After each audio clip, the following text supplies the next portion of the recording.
you for this day, Spirit. Thank you for this day. Thank you for this day, Spirit. Thank you for this day. This healing, this healing, this healing day. This healing, this healing, this healing day. Thank you for my joy, Spirit. Thank you for my joy. Thank you for my joy, Spirit. Thank you for my joy. This radiant, this radiant, this radiant joy. This radiant, this radiant, this radiant joy. Thank you for my friends, Spirit. Thank you for my friends. Thank you for my friends, Spirit. Thank you for my friends. My wonderful, my wonderful, my wonderful friends. My wonderful, my wonderful, my wonderful friends. Thank you for this day, Spirit. Thank you for this day. Thank you for this day, Spirit. Thank you for this day. This healing, this healing, this healing day. This healing, this healing, this healing day.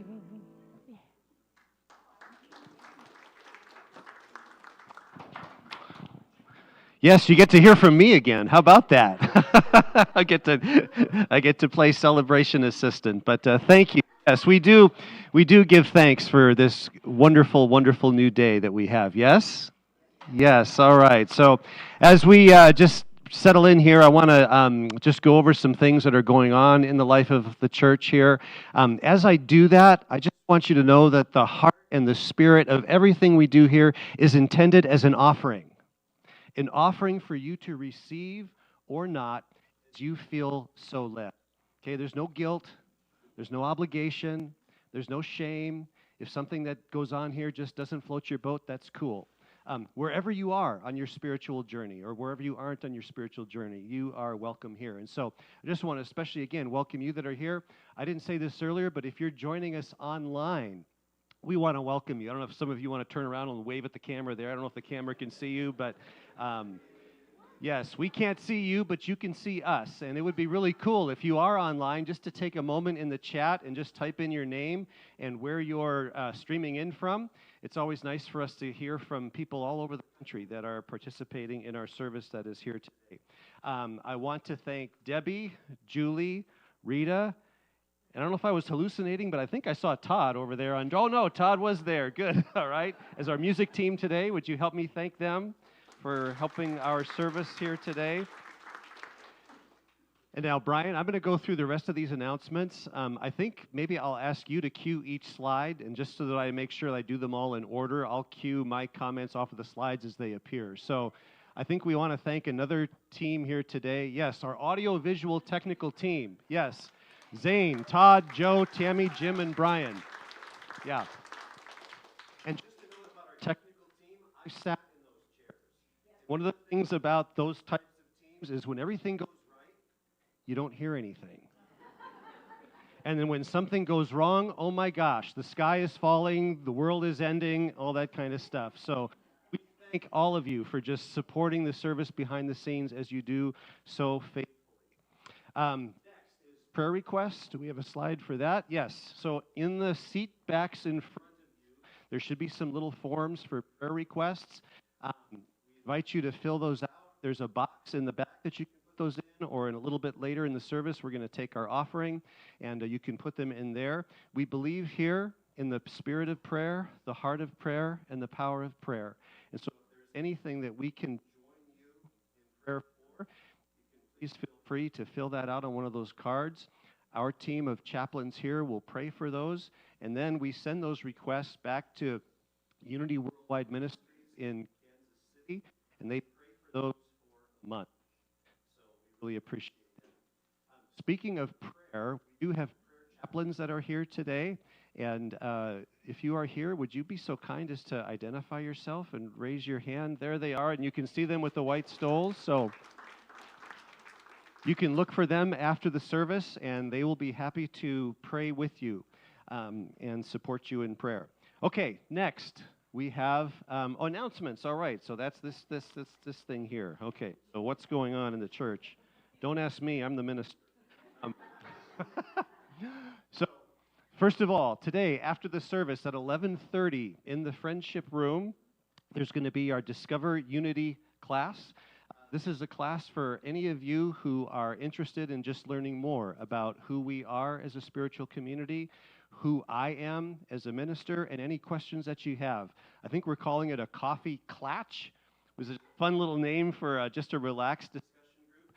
Coming to the class, you're not committing yourself to anything. Sometimes people are like, oh, I don't know. What are they going to make me sign up for? Hear me say, I'm leading it. Absolutely nothing. Okay? In fact, if you've been around here, you know that I have a complicated and evolving relationship with membership anyway. And so we're going to dive deep into that. Spoiler alert, membership is just simply a celebration of belonging. The fact that you're here, you already belong. And so we offer membership as simply an expression of that belonging that already exists. Okay? This isn't like becoming a member of a what airline club or Costco or REI or something like that. It isn't about perking privileges. You don't get a special parking lot out there. You don't get a discount on classes. You don't get anything like that. Okay, so but it is a chance. And whether you're a member here and you just want to learn a little bit more about the church and what's going on and whatever, you can come, and we're going to just spend some time talking about that. So, all right. So that's going on today. Also going on today, I think. Nothing else? That's the only slide? Oh, okay. April 18th. April 18th. We have a trivia night coming up Saturday, April 18th. And I know that this is with Peggy Cedros. And you're going to test your memory by answering trivia questions from the 1950s all the way through the 1990s. The 50s through the 90s trivia. It's going to be a ton of fun. And you can come dressed in your favorite retro outfit for a chance at earning bonus points, and you can feel free to bring a favorite throwback snack to share. What would be a throwback snack? Fondue. Anything Jell-O. Yes, yes. What else? What? Shooters? Shooters? Well, a wild bunch. Spam. Spam. Okay. What? Popcorn. Yeah, the first thing that came to my mind is Rice Krispie treats, so. All right. Okay, next, coming up is our FPNI Starry Night dinner and auction.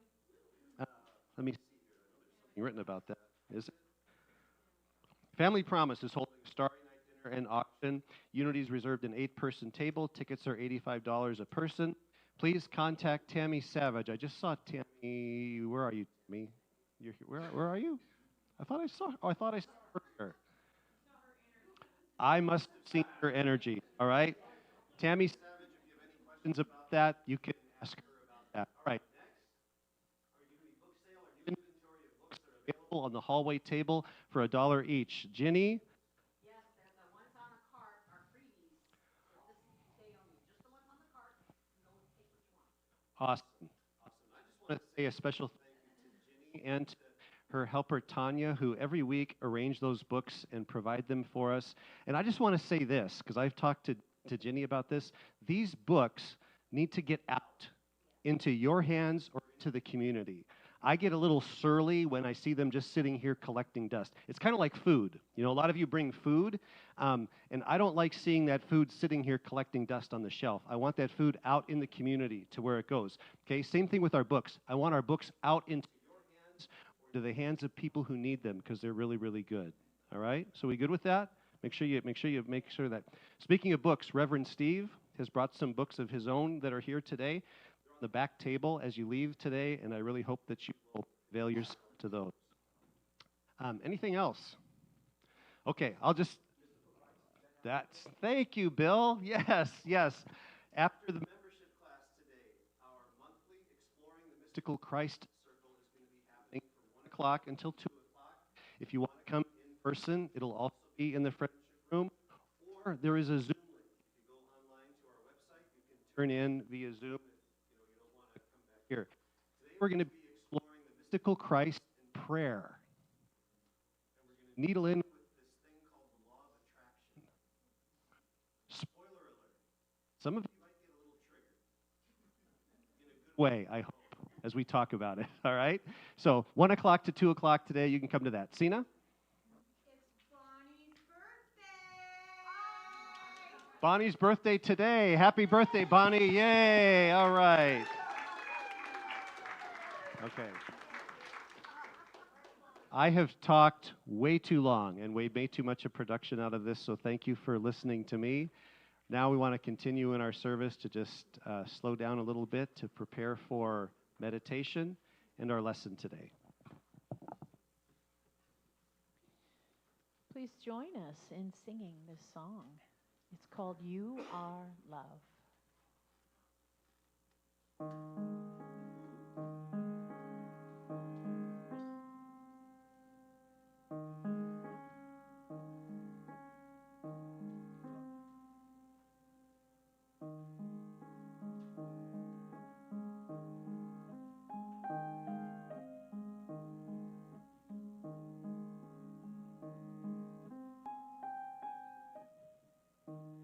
You are love. You are strength. You are forgiveness. You are love, and I can see you as you are.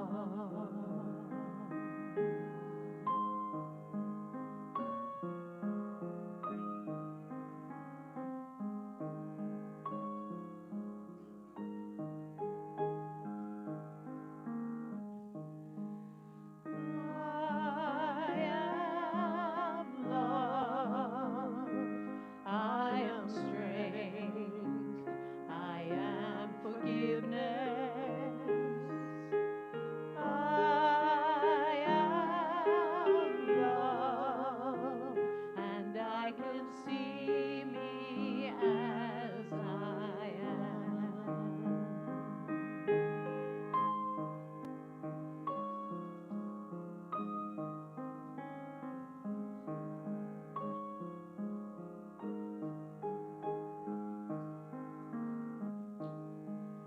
We are love.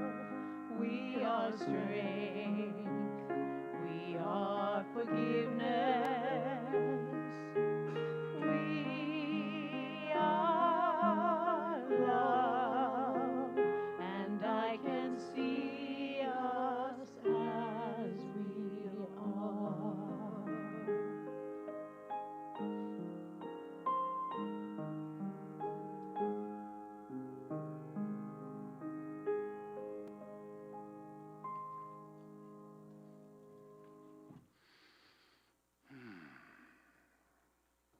So now I invite you, if you would, just turn inward.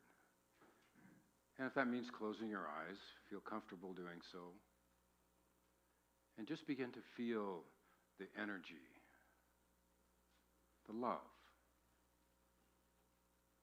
the wisdom, the light, the compassion, all the good things that Spirit provides in and through us. Just feel the presence of that here in this room, seeking to be fully expressed within each of us in every way.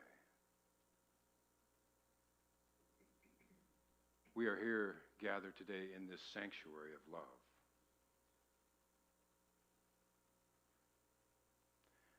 A lot of healings have taken place here.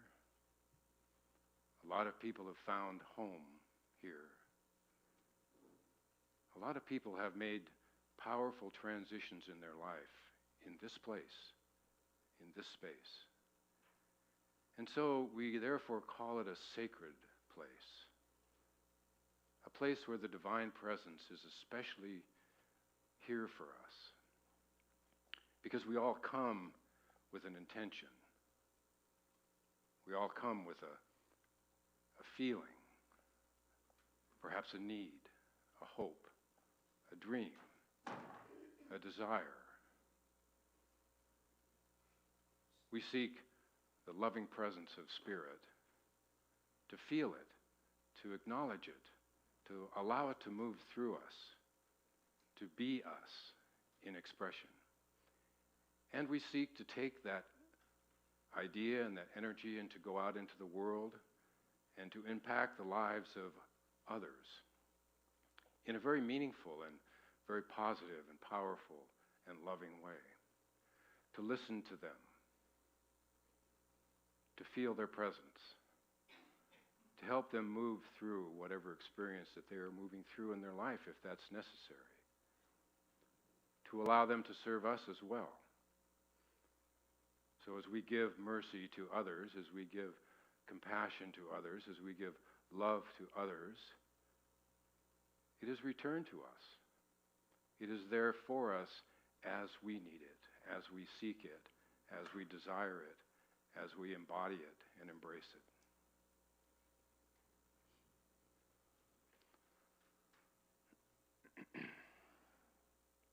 Love is who we are. Love is how we live our life. Love is what is always seeking to come through us, even in the midst of challenge, even in the midst of difficulty, even in the midst of anger or fear. It is always there, always present, always filling us with hope, always filling us with movement forward, always creating something new in our life. And so we are grateful for this love. We are grateful to be part of it, to share it, to talk about it with others of like mind, and to be the loving instruments that we have come here to be each day. And so in this moment, think about somebody that you would like to send love to. Somebody that might be struggling a little bit, that may need some help. Just visualize them in your mind. See them for who they are. See them uplifted by love. See Spirit touching their hearts, awakening them, and moving them forward in their life. Transformed, changed, lifted.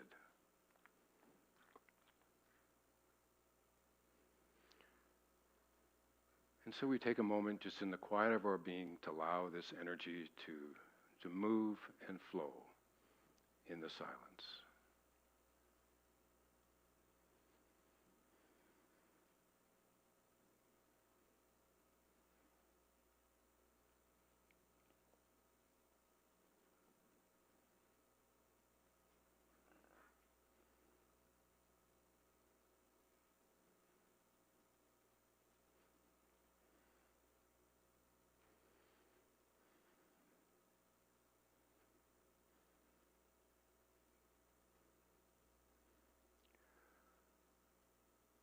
Thank you, Holy Spirit, giver of life and love and wisdom.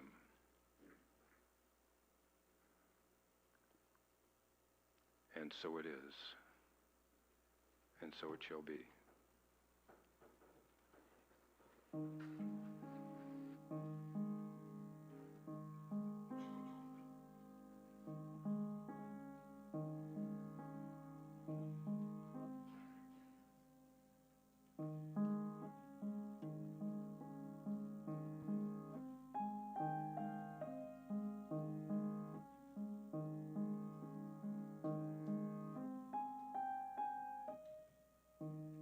You are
our strength.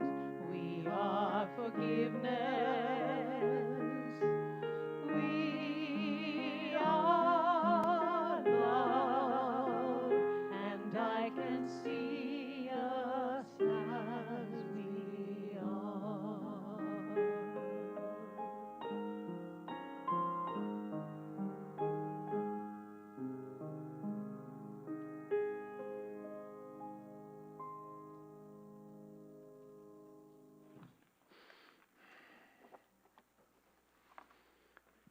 Thank you, Julie.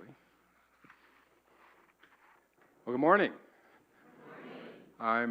Thanks for the introduction, James. I'm very happy to be batting cleanup for Easter.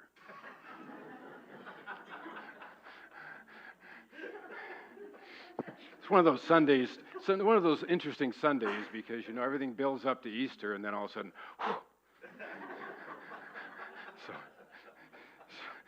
whew. Anyway, you know, if there's anything that has the power to change our life, it is a diagnosis that might be fatal. And a year ago, on my birthday, which is actually the 14th of April, which is 2 days from now, I got a diagnosis of cancer, and I talked about this last June a little bit, but I want to bring you up to date as I get into my lesson today. Throat cancer, and I had a tumor at the base of my tongue, and which was an interesting birthday present. You know, I thought, okay. And the present was actually good in the sense that they discovered it, and discovered it in time to deal with it, and so it was a present in that sense. And then I went into treatment May 1st, and I did 6 weeks of daily radiation treatment on my throat, and once a week chemotherapy for 6 weeks. And I finished June 17th, and I was 30 pounds lighter. You know, you're just kind of like, you know, energy. You're nauseated. And so I spoke that Sunday here on June 22nd, and I was a basket case. And I remember getting up to do the meditation, and I closed my eyes and I started, whoa. So I had to kind of go over here and grab it. But it was really an important moment because in the midst of that challenge of going through those things, so we need something to kind of wake us up, to get us moving. And so I sort of see it as a marker, you know, in terms of, okay, this ends and now the next thing begins. And I was able to move through the lesson relatively well, I thought. And what I realized, that it isn't what shows up in our life that is so critical. It's how we choose to show up in relationship to it. It's how we handle the situations in our life. And I know lots of you have gone through the gauntlet of cancer treatment. There's plenty of people that I'm aware of that have done that and that have gotten through it and have received the dynamic blessing of what it can provide for you, and emerged from that realizing their divine connection that much greater, it's that much more powerful, it's that much more important. And so it was difficult, but it was meaningful, and it was a marker, but I was not through it. That it was clear, and it took me a couple months to get better, and by November I had to go in for a PET scan, and they found a spot on my lung, a little tiny spot. So they took a sample of it, and it turned out to be the same cancer cells that were in my throat. So now I'm going through a process called immunotherapy. I don't know if any of you are familiar with that. It's a 2-year process. It's not a 6-week process, it's a 2-year process, but it doesn't take your energy. I can do everything I want to do. I can eat what I want to eat. It's fine in that sense, except I feel like a monkey with fleas because I itch. It's an itchy thing, you know. And you get little water blisters. I probably shouldn't describe this online. I apologize, but it's just stuff you deal with, right? You have to kind of deal with it as you move through it. And so I'm grateful that they have it. The little spot has shrunk down, so it's going away. And the good thing is that this stuff goes through your system. It enhances your immune system, so it uses your current immune system. And what it does is it tracks down all those little microscopic cells that might have gotten loose and takes care of them, gathers them in and deals with them appropriately. So it's a nice vision. I have a nice visualization around how that's working. So it feels right to be here. So it was interesting that I was talking to my oncologist last week about some of the side effects of it, and we were kind of talking through it. And I've gotten to know her pretty well over the last year, of course, and I'll probably get to know her better over the next 2 years. But basically, she was trying to kind of comfort me. She says, I know that you're a God-fearing man. She knows that because I gave her one of my books to read when I first started this treatment. So I know you're a God-fearing man. And I said, no, I'm not.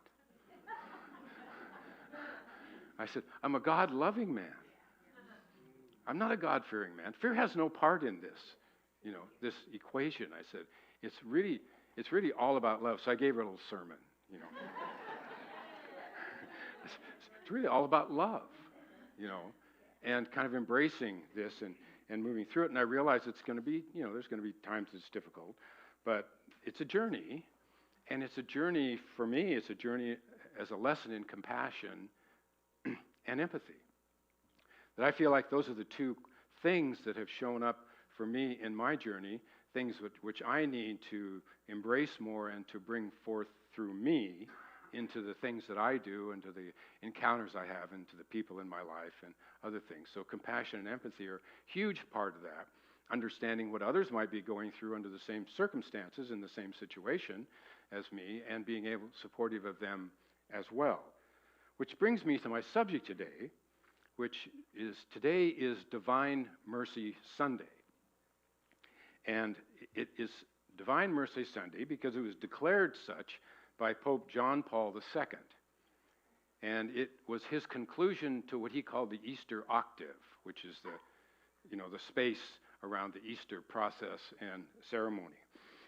If you're a Catholic, today is a day to emphasize God's mercy as a central theme of the Easter celebration, a day to reflect on the grace and forgiveness offered through the resurrection, reinforcing the message of hope and renewal that characterizes the entire Easter season.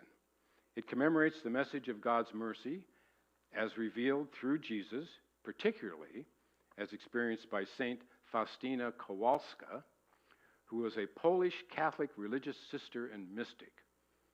Is this TMI? Is this too much information? Okay. Faustina had apparitions of Jesus Christ, which inspired the Catholic devotion to divine mercy. So she is therefore sometimes called the Secretary of Divine Mercy. Interesting title. Throughout her life, Kowalska reported having visions of Jesus and conversations with him, which she noted in her diary, later published as the Diary of Saint Maria Faustina Kowalska, Divine Mercy in My Soul. She said in her diary, quote, "Oh, how great is the goodness of God, greater than we can understand. There are moments and there are mysteries of the divine mercy over which the heavens are astounded. Let our judgment of souls cease, for God's mercy upon them is extraordinary." Let our judgment of souls cease, for God's mercy is extraordinary, which to me I would say God's love, or the love that God is. I think that one of the challenges I've had of late with a lot of the stuff that's going on in politics and around the country is I feel like Jesus' teachings are getting lost. That somehow Jesus is hijacked and his teachings are getting sort of pushed aside and nobody's paying attention to what it is that he actually said and what it is that we are here to embrace and to embody and to learn about. And that we're losing the essence of that. We're losing the meaning of that. And I don't think that's true here because we focus on those teachings primarily, but I think it's true in a bigger sense, and it's something that I think we need to be aware of. So I think Jesus' teachings really are are the guide or the direction that helps us to live life with a peaceful heart. That if we wish to live life with a peaceful heart, an open heart, a loving heart, it's those teachings which give us the path, the tools. And you don't have to be Christian or religious to benefit and appreciate the essence of those teachings. That they are universal truths that he put together and embodied and shared and based his life on.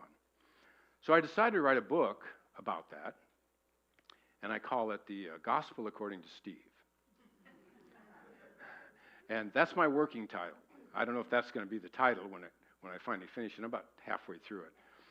And what I'm doing is I'm taking those teachings and I'm distilling them into practical everyday, how we apply them into our life, how we bring them into our daily experience, how we use them to impact our life and the lives of others in a way that we can understand, and we don't have to include necessarily the religious terminology and all that stuff to appreciate and to step into that.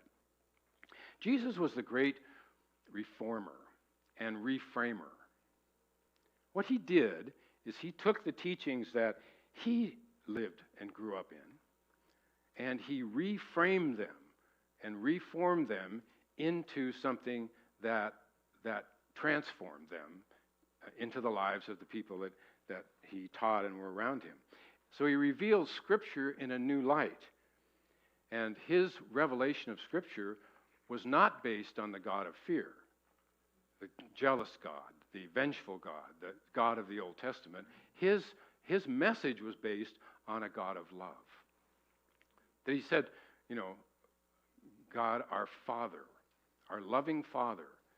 And he was in a patriarchal society, so that was appropriate. In our case, God, the loving presence in our life. We don't have to move into that necessarily to that space. So he reframed it that way. And what I understand is that God is not some being out here that loves me. God is the love that is in me. That I live and move and have my being in that love. That's how it shows up. And it's like a glass of water. So this is a glass of water. It's separate from me, right? If I take this water and drink it, it becomes part of me. And it becomes part of my body. And what I know is that my body is I think it's 90% water. We are 90% water. So we are water. That's what we are. And so we are also love. That the spirit of love is in us. So spiritually, that water is love. We can translate that to that reality. And so he helped us to step into that and to begin to understand that. And mercy, forgiveness, compassion, kindness, peace, and grace are all qualities of love. They're all attributes that live in us, every single one of us, equally. They're all attributes that live in us that are seeking to be expressed into the world as us. I think that's the dynamic that's going on in our daily life. And it's not just once a week on Sunday, as you know, it's every moment. It's when we take a phone call. It's when we run into somebody out on the street. It's when we are taking a walk, or any opportunity that we have is an opportunity to live and express who it is that we are, which is love. We are divine expressions of love. God's love is given to others through our interactions with them. That's how it shows up. That's what happens in this dynamic. So divine mercy is the act of a loving person, a God-loving person. That's what divine mercy is. It's simply the act of a God-loving person. That's what we're celebrating this Sunday, is that we are God-loving people seeking to express that into the world. Jesus said in the Beatitudes, he said, "Blessed are the merciful, for they shall obtain mercy." So he told us how to obtain mercy. How to get that is to give it, is to be it, is to enable it in ourselves and engender it in ourselves and to share it in the world. St. Maria Faustina wrote, "For there are three ways of performing an act of mercy. The merciful word, speaking the word, by forgiving and by comforting." So the merciful word by forgiving and comforting is the first way in which we can express mercy. Secondly, if you can offer no word, then pray.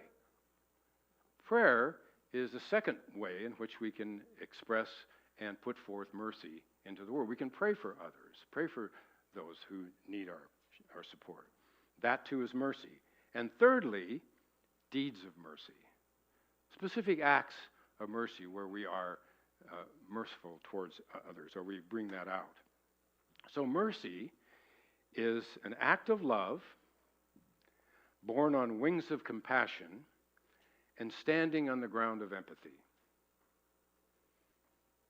It's an act of love born on wings of compassion, standing on the ground of empathy. We understand how others feel.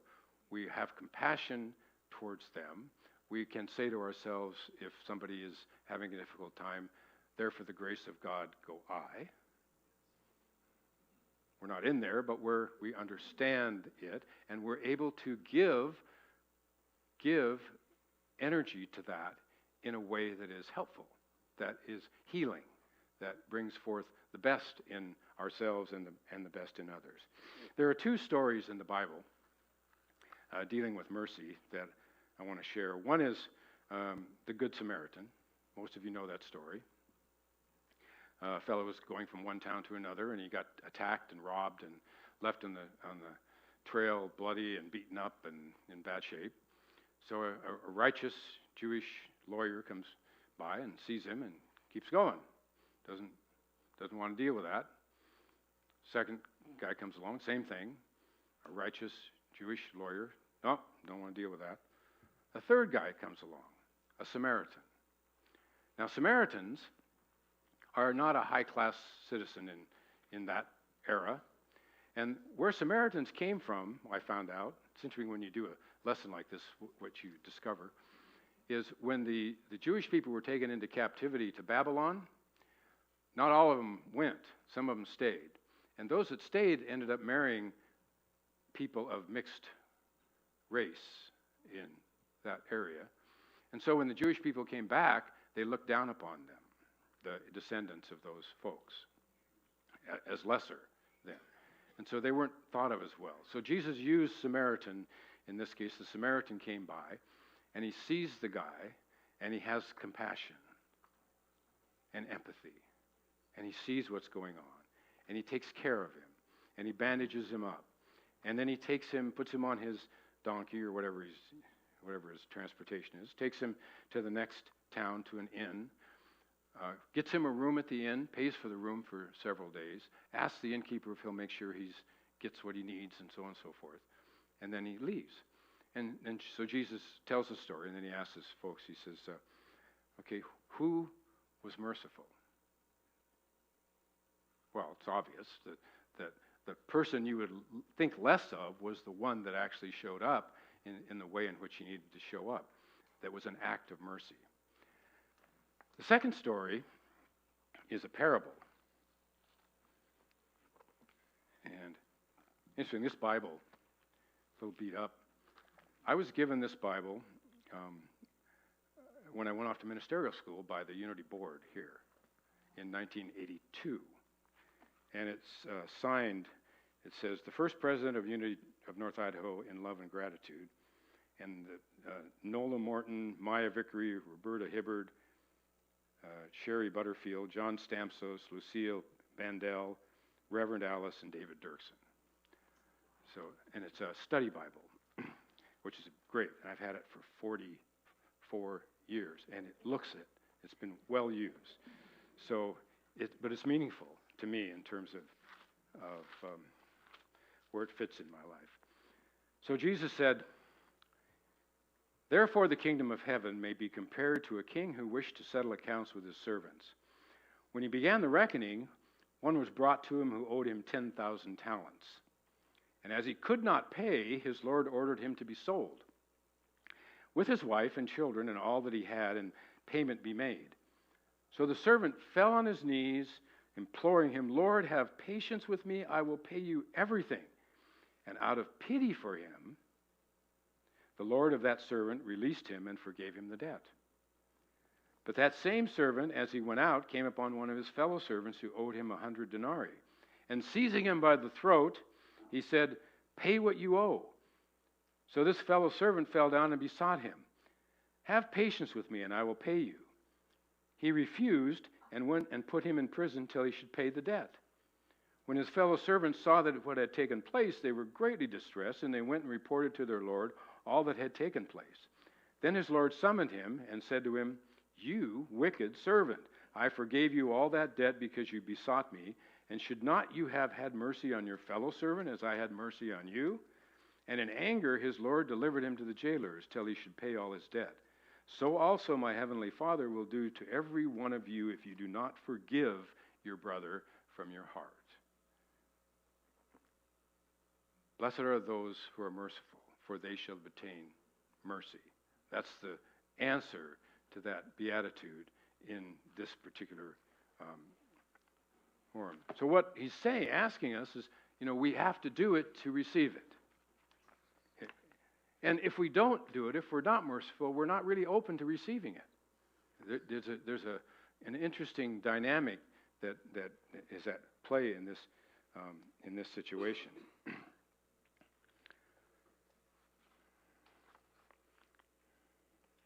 It's interesting that one of the ways that we live our life in a merciful way is to pay it forward.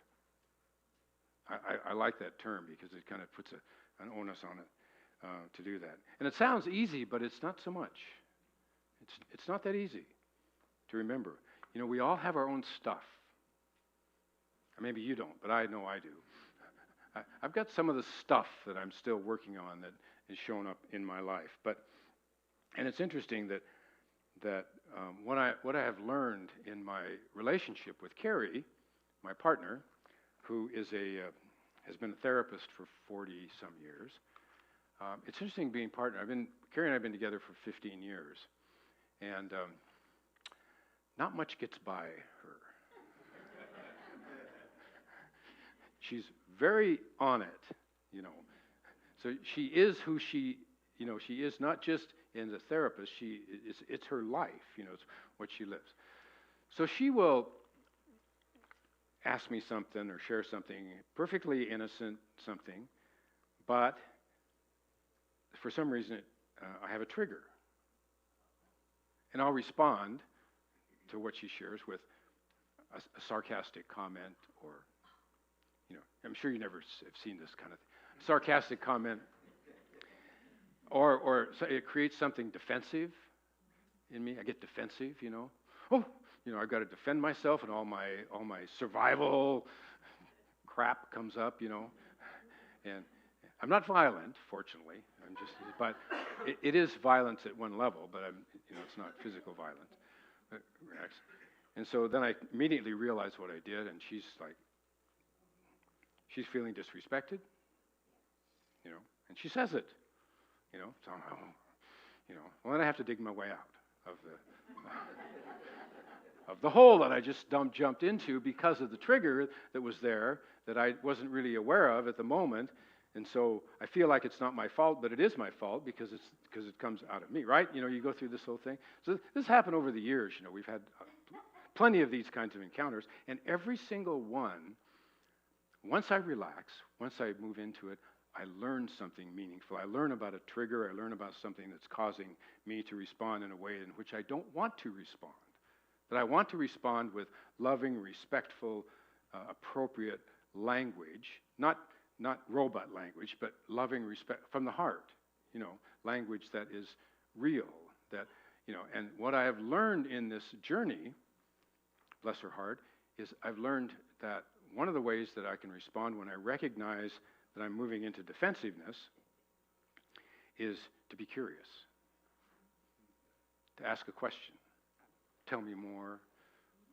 What did you mean by that? Something that isn't threatening to the moment. Just basically, I want to know more. Rather than be defensive about it, I want to know, what are you referring to? Because what she meant and what I received are often two different kinds of things because of all the stuff that shows up in our whole being. And so part of our job as spiritual aspirants and people who are moving through this experience is to pay attention to those triggers. And they can come in all different places. They can come on Facebook with somebody posts something, and we're back, that kind of stuff. Any place that shows up where a trigger might cause you to be defensive. Because it's not our job. Our job is to not be defensive. It's to use the language of love. The language of love doesn't discount. It doesn't put down. It doesn't denigrate or make someone feel bad. It is curious, affirmative, and authentic. It's also merciful in that it contains compassion and empathy. And I'm very compassionate about myself. Oh, poor Steve. But what I know is that's not what it's about. So here's Jesus came to help people live in peace in the midst of violence. That's what he was doing.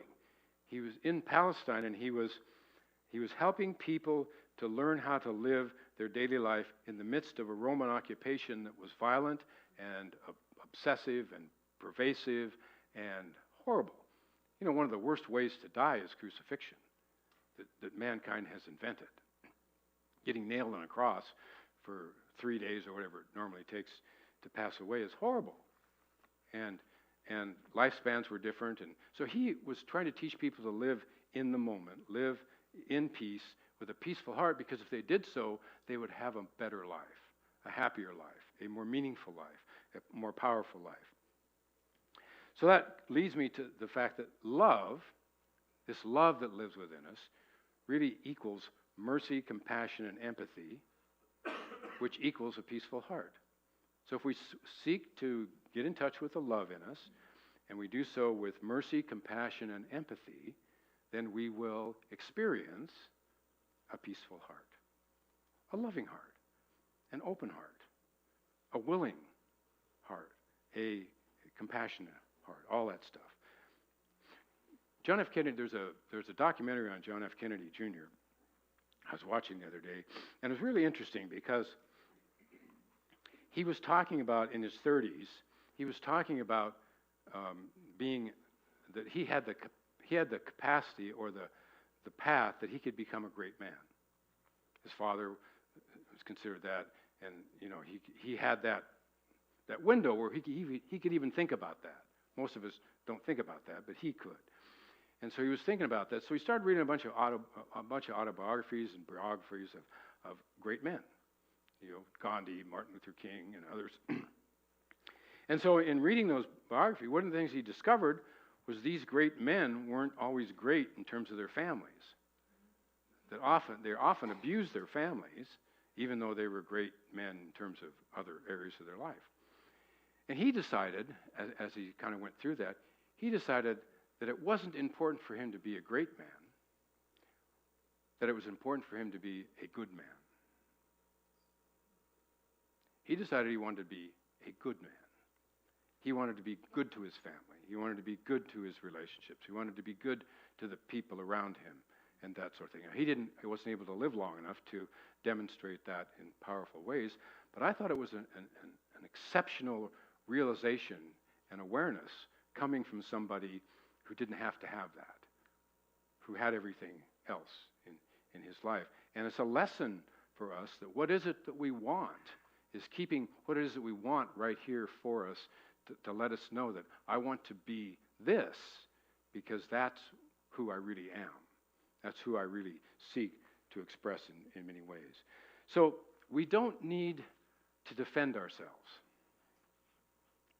in this context.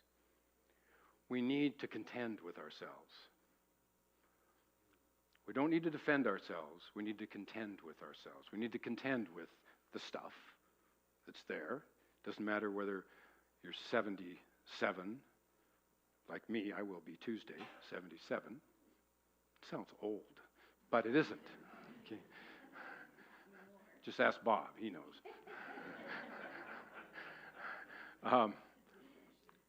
Doesn't matter where you're at in your life.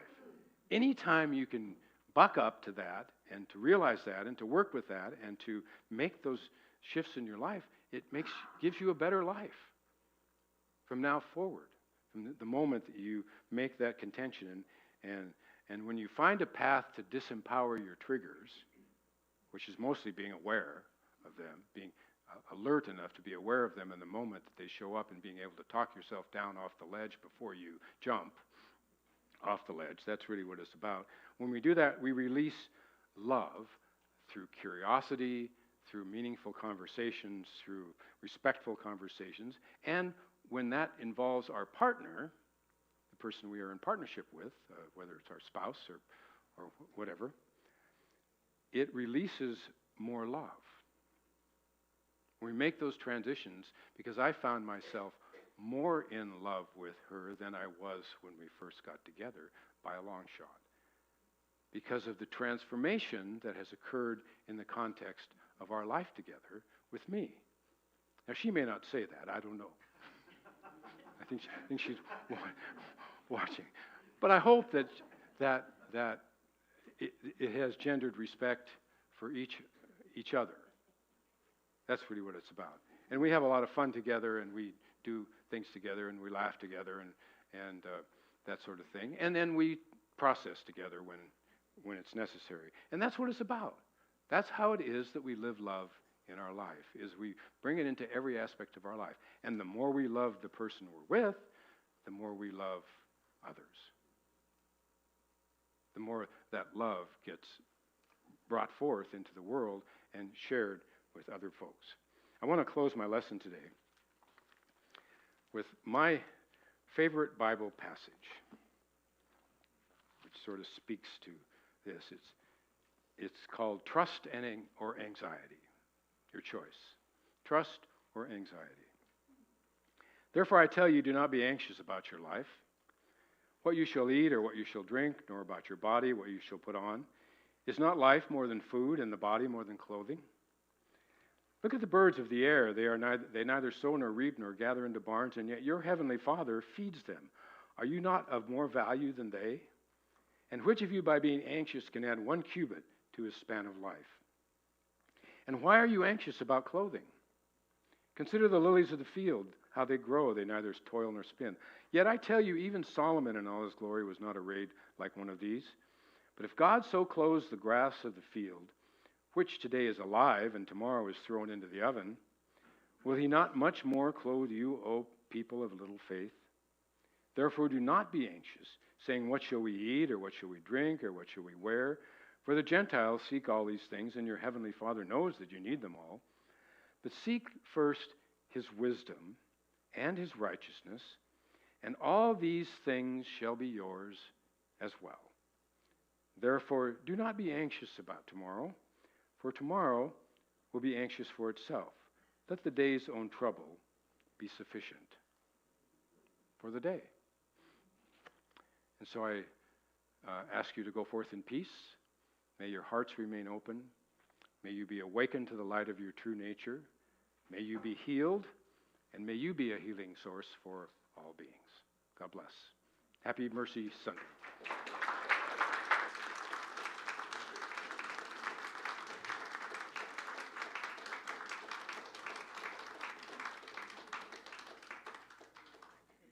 Thank you, Steve. I appreciated that very much. And I loved your Bible passage. It was a great segue into our song that Debbie and I want to share today.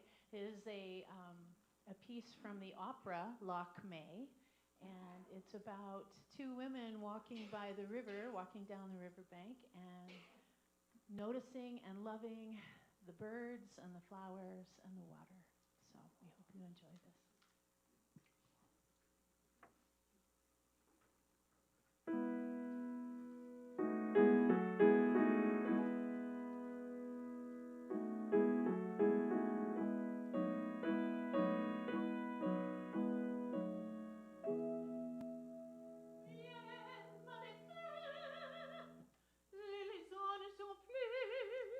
Je tends de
Some week after Easter Sunday, huh?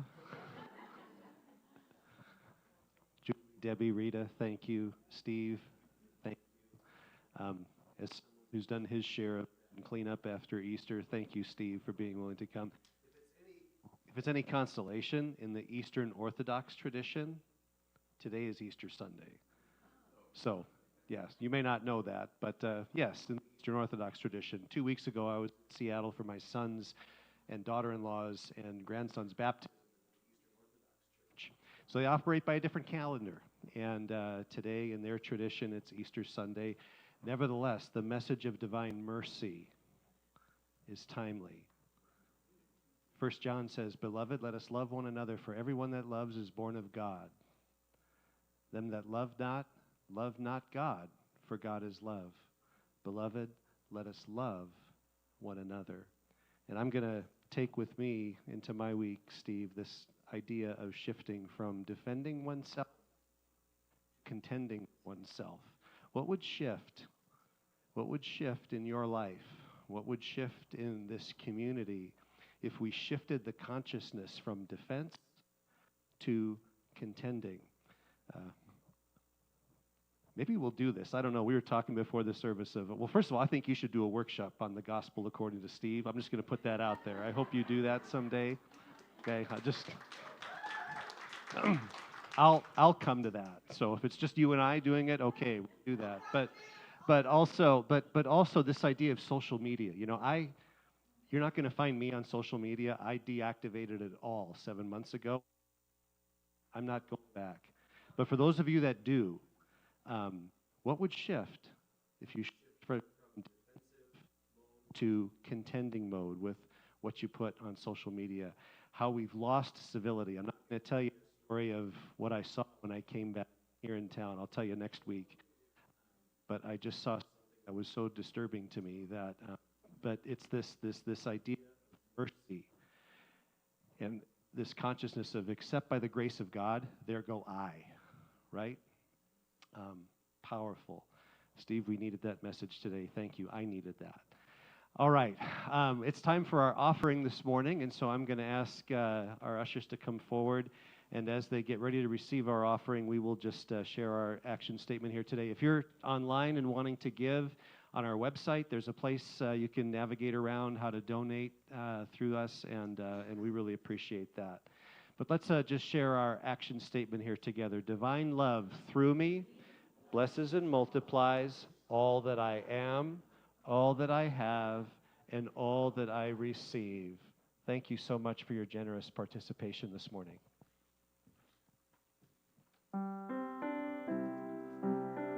Please sing with us.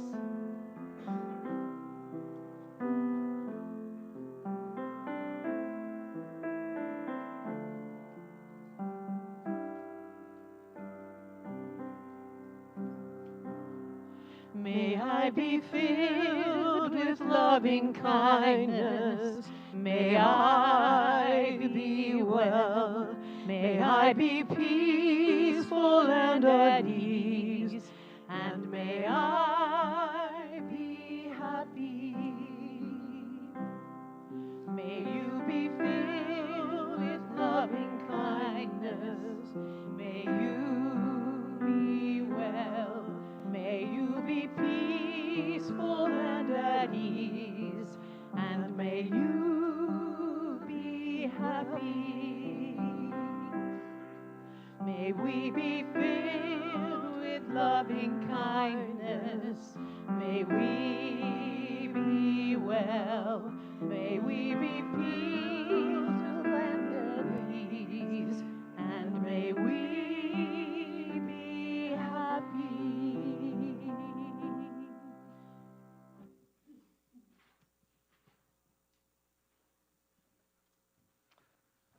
Let's join together in prayer of gratitude for our offering here. Dear God, it is with a spirit of gratitude, deep, deep gratitude and love, that we offer and receive these monetary gifts, these expressions of generosity and abundance through a means that we have invented called money. And as these offerings are received gratefully and joyfully, we know, we affirm that they will be multiplied in ways, miraculous ways, seen and unseen, known and unknown, surprising, for the purpose of living love and uplifting lives in this community. And so for that, I give thanks, we give thanks, and call it good. Amen. And so it is. All right. Many more hugs, yes. Okay, is Sparrow here? Sparrow, there you are. Would you come on up here this morning? Y'all know Sparrow? Yay, all right. So we're doing something different starting today. And this is my idea, so if you don't like it, you can throw all your eggs, rocks, and tomatoes at me. But from this point forward, not have our kids come in at the end of the service. And do their little thing. This is in the spirit of two things. Number one, to promote learning and continuity and education, interrupt that. But secondly, for their safety. Just releasing kids to go out into the audience. Okay, you can call me some woke liberal Seattle weirdo, okay, but I wouldn't want my grandkids doing that. And so I asked the board, Sparrow, and there's been consent that today we're not going to do that. Instead, we're going to have a nice, safe check-in, check-out process for our kids that's going to just keep all of them safe. So will our kids come back in the service? Absolutely, absolutely. And we're going to continue to think through ways to do that here meaningfully and thoughtfully. But so we're going to be doing that today. But secondly, I'm also here to share with you today that, again, at my request and the board and Sparrow's approval, that Sparrow has agreed to function as our new youth ed director from the state. Yay. Yeah. I just want to share two things that I have appreciated about Sparrow. I told you that my intention here this first year is to watch and learn. That doesn't mean I'm sitting on my hands doing nothing, eating bonbons in my office, but I am watching intently people who are here. And through the history of this church, what I've seen in Sparrow are many qualities. One of them is faithfulness. Faithfulness. Being willing to serve, being willing to support, to shepherd our kids, to shepherd our youth, faith. And she does it humbly. She doesn't need to be in the limelight. She doesn't need to have all the credit and all the attention. She just comes and does her work faithfully with our children. The second thing that Sparrow does is she's insanely talented. And I'll tell you the talent that I see in her is that she incarnates unity principles. By the word carnate, I mean brings to life. Any of us can read a book. Any of us can go get a curriculum off the shelf, teach and fill in the blanks. That's how I learned in Sunday school, and there's a place for that. I just spent time with my daughter, though, and a friend of hers who's neurodivergent, though. We affirm that there are other ways of learning. And so in addition to the principles that Sparrow teaches, she also brings to life through embodied movement, through creativity in art, and through service projects, the principles that we love and hold dear here. I've got 3 grandkids. I've got a 4th on the way. If they lived here in Coeur d'Alene, I'd want them to come to the type of program that Sparrow is creating here with our children. And so I'm just really thankful for her willingness to shepherd not only our children, not only our youth, but also our volunteers who work with children. And I know there are some of you that have worked with kids in the past. Maybe you haven't.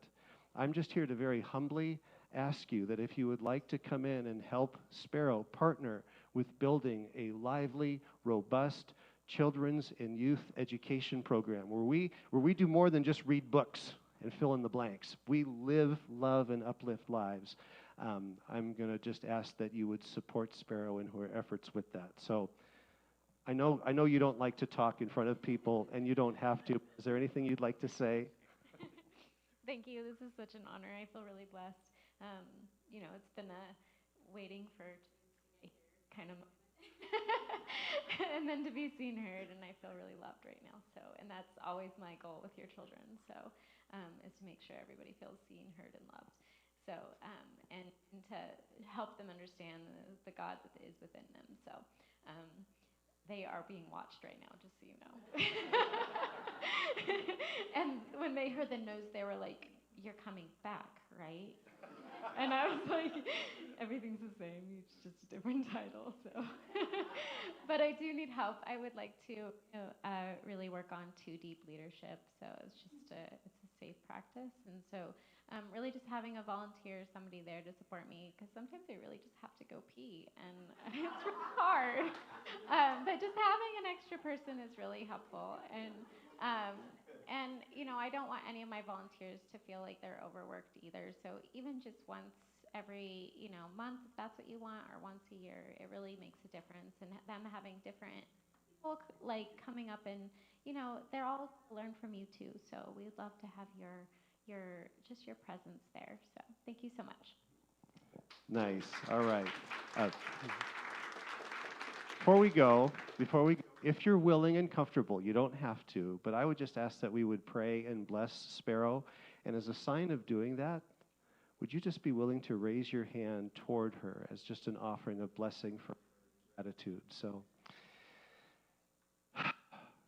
Father, Mother God, we thank you and praise you and give thanks for Sparrow and her willingness to serve, her willingness to support, her willingness to shepherd the young people and the volunteers who work with them here in this community. And we just collectively, as a community, join our hearts, we join our spirits in gratitude, in love for her, and together with her know the deepest, richest, widest blessing for the ministry that is going to happen in the lives of our kids and the lives of our youth here. And for that, we give thanks joyfully. Amen. And so it is. Thank you, Sparrow. All right. Thanks for coming up. Yeah. All right.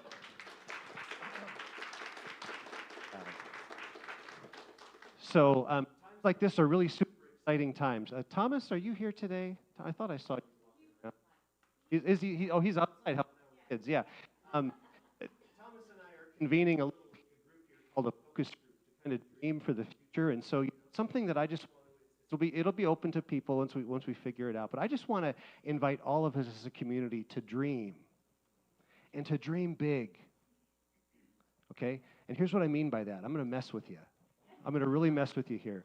But we can hold on to the way we were with gratitude and love and joy. But to dream big is to take the heart and the spirit of everything that's brought us here and ask today, what is love saying? What is mercy saying to us here today? And then to listen to spirit, to listen to our spirit, what spirit is saying.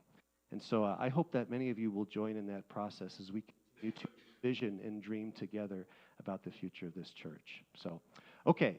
So now what do we do? Is it the peace song? All right, let's stand up. We'll sing the peace song and have our closing prayer.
Power of the light of God surrounds us. The power of God enfolds us. The power of God protects us.